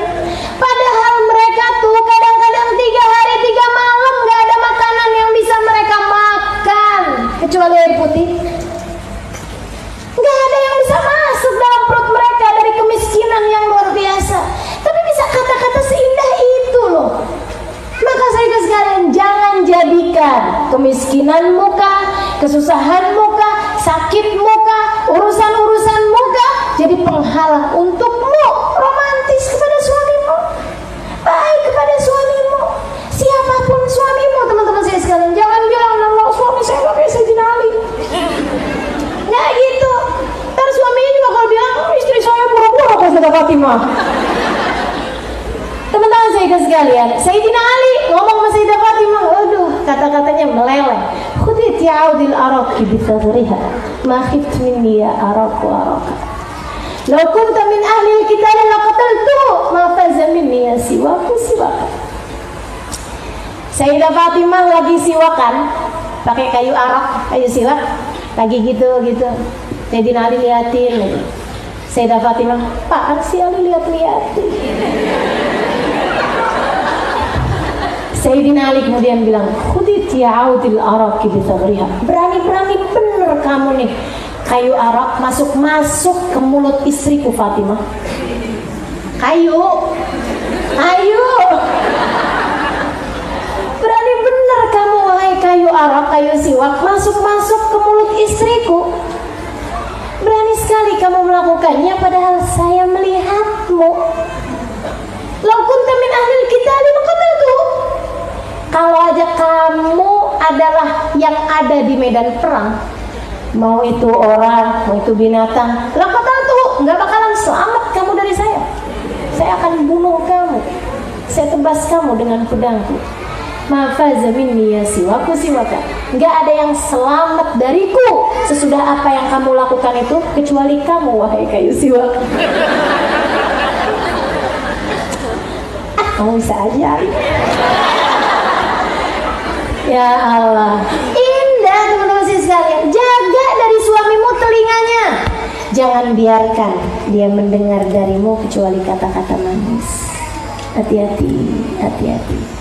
Hancurnya kita sebagai istri kebanyakan dari ulah lisan-lisan kita. Jangan ngomong yang bikin hati suami jadi sedih. Jangan ngomong yang bikin hati suami jadi merasa nggak berguna. Jangan ngomong sesuatu yang bikin hati suami jadi kecil hatinya, gitu ya. Apalagi seperti yang Nabi Muhammad sampaikan, ayyuma imra'atin qalat li zawjiha ma ra'ait fika khairan qad tahwi biha fi nari jahannam 70 harifa. Kalau ada seorang perempuan berkata pada suaminya, aku tidak pernah melihatmu berbuat baik padaku sama sekali sepanjang usia pernikahan kita. Kamu gak pernah bikin baik sama saya, kamu gak pernah buat baik sama saya sepanjang usia pernikahan kita. Akan membuat perempuan tersebut terjerumus neraka jahanam 70 tahun lamanya. Lihat. Jangan biarkan ia mendengar darimu kecuali kata-kata yang manis. Sampaikan padanya dan suamimu, kau adalah hadiah Allah terindah yang dianugerahkannya dalam hidupku. Ngomong tuh, bilang suami, I love you. Gitu ya. Suaminya nanyain, kamu salah minum apaan sih? Anakku sayang, nasihat panjang akan sulit diamalkan. Petuah berlama-lama akan menyulitkanmu untuk mencernanya. Karenanya, aku cukupkan sampai sekian. Mudah-mudahan bisa diamalkan. Amin. Ya Rabbal Alamin. Tuh, udah kita tahu caranya, kita tahu, kemudian niatnya kita tahu, tinggal diamalin. Insya sambil minta sama Allah, ya Allah bimbing, ya Allah bimbing, ya Allah bimbing. Jangan cuma doa, ya Allah suami saya, ya Allah biar dia jadi orang baik dong, ya Allah biar dia jadi orang dermawan, ya Allah. Ganti doanya, ganti doanya, ganti doanya. Ya Allah jadikan saya istri yang baik baginya, ya Allah. Karuniakan kepada saya kesolehan, ya Allah. Jadikan saya perempuan yang bisa masuk surga dari pintu manapun yang aku inginkan, seperti yang disampaikan Nabi Muhammad SAW. Nabi kan bilang begitu, kalau ada perempuan sholatnya benar, puasanya bagus, kemudian dia taat sama suaminya, dia nanti di hari akhirat boleh masuk dari pintu surga manapun yang dia inginkan. Nah itu doa kita tuh, itu harapan kita. Makanya minta sama Allah SWT, doa, nggak usah doain suami, doain diri sendiri aja. Ya Allah jadikan saya istri yang baik baginya, jadikan diri saya istri yang baik-baik. Kalau kamu doain suami, jangan yang kembali kepada kita, ya Allah biarin dia baik sama saya. Jangan. Doain aja, ya Allah bahagiakan hatinya, ya Allah selalu kan jadikan ia berada dalam jalan taat padamu, panjangkan umurnya dalam sehat, dalam taat, bahagiakan hidupnya ya Allah sebahagia-bahagianya. Jadikan dia seorang hambamu ya Allah yang senantiasa engkau pandang dengan pandangan kasih sayangmu, gitu ya. Nah itu adalah cara kita untuk melatih diri kita agar selalu bisa menjadi hamba Allah yang salehah, insya Allah. Terakhir teman-teman sekalian saya muliakan, kalau masuk rumah baca ayat kursi, itu menghindarkanmu dari penguasaan setan yang berlebihan di dalam rumahmu. Jadi kamu kalau ngadepin suami, ngadepin dia, bukan ngadepin setannya dia. Suami juga minta, biar kalau masuk rumah baca ayat kursi, biar yang dihadepin kamu bukan setan. Sebab kamu kalau lagi dikuasain setan ngeri juga, kan begitu ya. Kamu kalau jadi gampang marah-marah, jadi gampang curigaan apa segala macam, itu bukan kamu. Kamu mah baik, setan lagi menguasain kamu. Nah makanya biar jangan terlalu banyak setan terlibat dalam kehidupan kita, adakan sholat berjamaah dalam rumah, bikin hati adem. Bacakan Al-Quran dalam rumah, bacakan zikir-zikir dalam rumah, kalau perlu dalam kamar, sehingga kamarmu, rumahmu menjadi tempat turun hujan rahmatnya Allah SWT.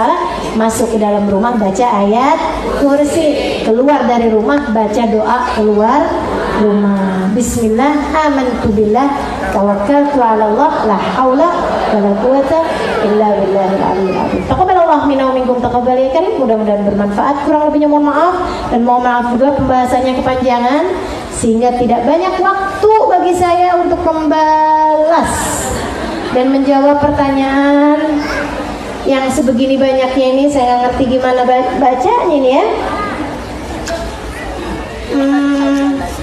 Gimana kalau semuanya nggak usah ada yang dibaca?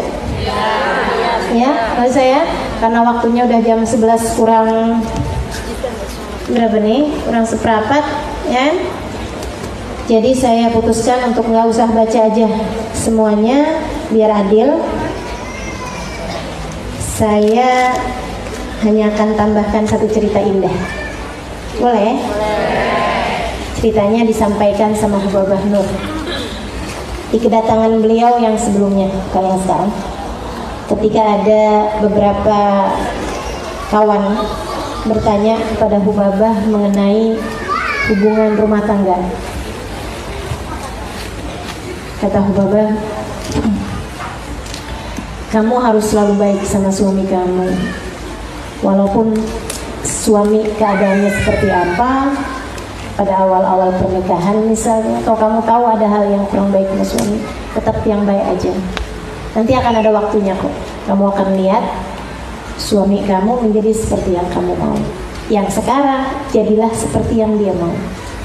Nasihat beliau kepada kami, putri-putrinya. Seenggaknya kita ngerasa jadi putri-putrinya ya. Beliau bilang, di kampung saya dulu ada orang, jadi keluarga, si laki-laki ini di keluarga tersebut itu ada usaha milik bersama, perusahaan milik bersama, dipegang sama anak laki-laki, misalnya anggaplah yang nomor 5 gitu ya, anggaplah seperti itu misalnya gitu, dipegang sama anak laki-laki yang nomor 5. Dia punya istri, punya anak-anak, usaha keluarga. Satu hari si bapak ini meninggal dunia, meninggalkan istri dan anak-anak. Yang mana sekeluarga besar nih, kakak-kakaknya dia, abang-abangnya dia, dan anak-anak mereka semuanya, itu tergantung sama perusahaan ini yang sekarang banyak juga dipegang keikutsertaan si istri dalam mengelola perusahaan tersebut. Lagi pula jadi ribet urusan warisan, urusan yang lain-lain kalau si istri ini kawin sama orang lain. Kan begitu? Jadi keluarga besar rapat, mereka pun juga terlanjur sayang sama ponakan mereka, sama si ibunya anak-anak ini gitu kan. Jadi mereka pun kemudian diskusi, siapa nih mau gantiin nih, biar jangan sampai dia kawin sama orang lain gitu. Nanti kalau kawin sama orang lain, perusahaan nih jadi ribet, ngaturin warisannya, ngaturin pendapatan pengeluarannya, apa segala macam, dan anak-anak juga jadi pada ribet kan jadinya gitu. Jadi mendingan salah satu aja. Semuanya waktu itu udah pada kawin semua kecuali keponakan dari si laki-laki yang meninggal ini, yang umurnya sebenarnya paut jauh sama pamannya yang meninggal. Bahkan umur dia sama umur perempuan ini nih sebenarnya udah jadi kayak ibunya gitu si perempuan ini. Umurnya paut jauh dalam 15, 18-an tahun lah gitu. Dia udah nganggapnya kayak bibinya dia gitu kan. Keluarga besar mendesak dia buat nikah. Si anak muda ini umur 20 tahun misalnya gitu, kawin sama mantan istri pamannya yang umurnya udah anggap 39 tahun, 40 tahun. Nggak mau dong. Ya ampun, masa sih saya mau mesti kawin sama bibi saya sendiri, sama perempuan yang umurnya bahkan bisa jadi umur ibu saya gitu. Saya nggak mau lah, dipaksa sama saudaranya, sama orang tuanya, sama bapaknya, sama paman-paman yang lain. Udah nggak apa-apa, yang lain nggak ada lagi yang bisa kawin. Masa sih yang suruh kawin sepupu kamu tuh umurnya masih 12 tahun, kan nggak mungkin. Udah kamu aja deh yang kawin. Pokoknya biar si perempuannya jangan kemana-mana. Sampai mereka pun kemudian bilang, udah kamu kawin aja. Ntar kalau umur-umur berapa tahun, misalnya 2 tahun kemudian, 3 tahun kemudian kamu mau kawin sama yang lain lagi, nanti kita cariin lagi. Sampai digituin. Dalam keadaan terpaksa dia pun kawin sama si perempuan ini. Sedikit sekalian berlalu waktu, tahun, 2 tahun, 3 tahun, 4 tahun, sampai 20 tahun kemudian. 20 tahun kemudian si perempuan anggaplah umurnya 60-an tahun. Kan gitu ya? Si laki-laki umurnya 40-an tahun. Si yang perempuan mulai sakit-sakitan umur 60-an tahun. Akhirnya keluarga besar bilang sama si anak laki-laki mereka ini. Dia bilang, kamu udah lama juga kawin sama dia juga sekarang udah sakit-sakitan. Sekarang kamu tinggal sebut perempuan siapa yang kamu pengen kawin. Nanti kita lamarin kamu di kampung sini, atau kamu mungkin punya pandangan siapa gitu perempuan yang kamu pengen kamu kawin sama dia, ntar kita lamarin dia buat kamu gitu. Si laki-laki tersebut bilang, nggak mau saya nggak akan sanggup untuk menduakan perempuan ini. Saya nggak akan bisa ninggalin istri saya. 60 tahun padahal umurnya, beda usia 20-an tahun sama dia. Sehingga sekalian saya muliakan, kenapa gitu? Saya nggak akan pernah dapetin perempuan lebih mulia akhlaknya, lebih baik perangainya, lebih indah kepribadiannya daripada dia. Dia bilang dari sejak awal kawin, dia memperlakukan saya bak raja. Dari sejak awal kawin sampai dengan saat ini, nggak pernah ada ceritanya lisannya bilang enggak terhadap apapun yang saya mau. Nggak ada ceritanya dia menyusahkan saya, kecuali saat saya tahu dia sakit. Saya yang susah karena sakitnya. Selebihnya dia nggak pernah nyusahin saya, nggak pernah ngomong nggak enak sama saya. Walaupun saya marah, dia hanya senyum aja sambil bilang, maafin saya Habibi, maafin saya Habibi. Apa aja yang saya mau.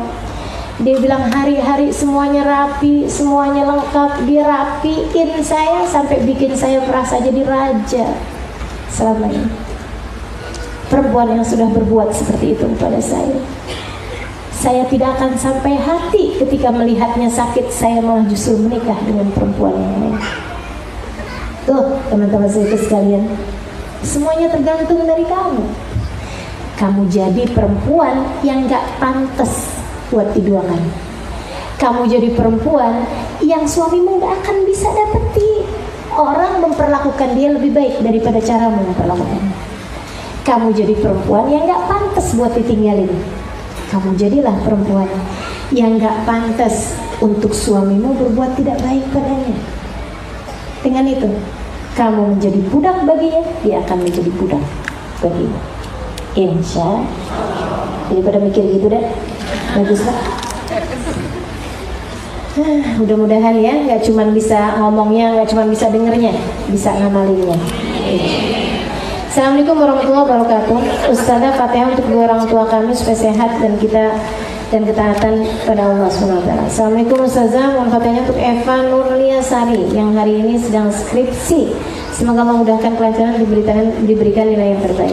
Assalamualaikum Ustazah, mohon Fatihahnya untuk almarhum adik saya Hairin Nisa binti Muhammad Sakia yang meninggal dunia Jumat kemarin. Si muda berarti ya. Assalamualaikum Ustazah, mohon doanya untuk suami saya Fathur Rahman bin Haji Fauzi, semoga Allah berikan kesembuhan yang sempurna, amin. Sebenarnya teman-teman tuh nggak usah kirim-kirim kertas begini, kita akan bacain Fatihah buat semuanya kok, tenang aja ya. Assalamualaikum Ustazah, mohon doanya untuk Bapak Basuni Abdurrahman bin Sumeri, semoga husnul khotimah, diberikan nikmat kubur. Assalamualaikum Ustazah, mohon doanya untuk anak saya Khairul Amin dan Rizki Imrati Mahmuda. Assalamualaikum Ustazah, semoga cepat diberi hidayah Wahyudin Sofyan Fauzi Nandang Supriyatna, supaya cepat dapat jodoh Meliana Wahyudin, supaya lulus tes TNI Reza Januari. Banyak benar hajatmu ini. Assalamualaikum Ustazah, mohon doanya untuk jamaah yang hari ini akan segera melahirkan Eva Astriana atau Epoy. Dari mana Epoy? Semoga kelahirannya lancar, dimudahkan oleh Allah SWT. Bismillahirrahmanirrahim. Ustazah minta doa untuk almarhumah Mama Eti Suherti binti Maman Suherman, dan untuk ayah Edi Muhlis bin Mahmud, masukkannya dalam surgamu, lindungan ia dari siksa kubur dan siksa api neraka, amin. Assalamualaikum, Ustazah, mohon doanya untuk nenek saya yang tadi pagi meninggal, Hajah Marsiah binti Haji Gamah. Assalamualaikum, Ustazah, mohon doanya untuk ibu dan suami saya yang sedang sakit, semoga diangkat sakitnya. Nama Heri Samsuri dan Ibu Punarsih. Assalamualaikum warahmatullahi wabarakatuh. Assalamualaikum Ustazah, mohon doanya untuk anak saya Farisa Konita Kurniawan binti Teguh Kurniawan Ciamera. Benar nggak? Lemira Faiza Kurniawan binti Teguh Kurniawan. Semoga menjadi anak yang soleh, manusia yang sukses dunia akhirat. Kita bacakan Fatihah. Allah yaqdi lana jami'al hajat, Allah yaghfir mautana wa yu'afi mubtalana wa yashfi mardana wa ya'ti kulla sa'il minna wa minkum sulama ma'mulah ala ma yuridillahu wa rasulah. Semoga yang sakit segera sehat, semoga yang meninggal dunia Allah rahmati dalam kuburnya, semoga yang punya hajat-hajat Allah mudahkan hajat-hajatnya, baik yang tadi disebutkan terutama yang tidak disebutkan, masing-masing hajat-hajatnya saya mohonkan kepada Allah Subhanahu wa taala. Semoga Allah Subhanahu wa taala mengijabah segenap hajat-hajatmu sekalian. Mudah-mudahan Allah SWT limpahkan keberkahan, menjadikan kita semuanya orang-orang yang dapat mengamalkan ilmu yang sudah kita tahu.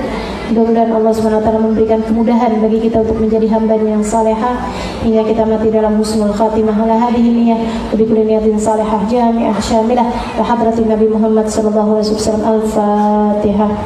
A'udzu billahi minasyaitonir rajim. Bismillahirrahmanirrahim. Alhamdulillahirabbil alamin. Arrahmanirrahim. Siratal ladzina an'amta 'alaihim ghairil maghdubi 'alaihim waladdallin, amin. Taqabbalallahu minna wa minkum, taqabbal ya karim. Dan pengumuman saya sampaikan, teman-teman saya sekalian, ada yang katanya foto saya dari atas. Saya nggak tahu, tapi dengan penuh rasa cinta dan dengan penuh rasa hormat saya meminta untuk segera dihapus foto tersebut dari HP-mu. Ya, sekarang juga. Ya teman-teman saya sekalian, apalagi video ya, segera hapus sekarang juga. Nah kalau yang tadi live streaming misalnya ngadep ke saya, nah itu juga segera dihapus sekarang juga. Saya tidak ridho. Sekali lagi harapan saya tidak mau mengajar dengan pakai cadar, karenanya saya berharap semuanya untuk menghargai apa yang jadi hajat saya, yaitu untuk tidak ambil gambar baik foto maupun video. Sekali lagi, barangkali mungkin ada yang tidak tahu untuk segera menghapuskannya sekarang juga sebelum keluar dari majelis ini. Terima kasih, kita akhiri majelis kita dengan baca doa kafaratul majlis. Subhanakallahumma bihamdik asyhadu an la ilaha illa anta astaghfiruka wa atubu ilaik. Subhanakallahumma bihamdik asyhadu an la ilaha illa anta astaghfiruka wa atubu ilaik. Subhanakallahumma bihamdik asyhadu an la ilaha illa anta astaghfiruka wa atubu ilaik. Fatihul qabul wa kulli sunnah syamlahiran wa batinan. Fadlan wa inawir qulubana wa qalibana ma'al huda wa tuqa wal afaf wal ghina wa ridha wal yaqin. Yaftana tul arifin wa yakhtimna al busna radina fi khairin wa afiyah ila hadratin Nabi Muhammad sallallahu alaihi wa alihi wasallam. Al-Fatihah. Bismillahirrahmanirrahim. Alhamdulillahirabbil alamin. Arrahmanir rahim. Maliki yaumiddin. Iyyaka na'budu wa iyyaka nasta'in. Ihdinas siratal mustaqim. Siratal ladzina an'amta 'alaihim ghairil maghdubi 'alaihim waladdallin. Amin. Taqabbalallahu minna minkum taqabbal ya karim. Masih akan ada satu perjumpaan jelang Maulid, yaitu beberapa hari aja sebelum Maulid, insyaallah bulan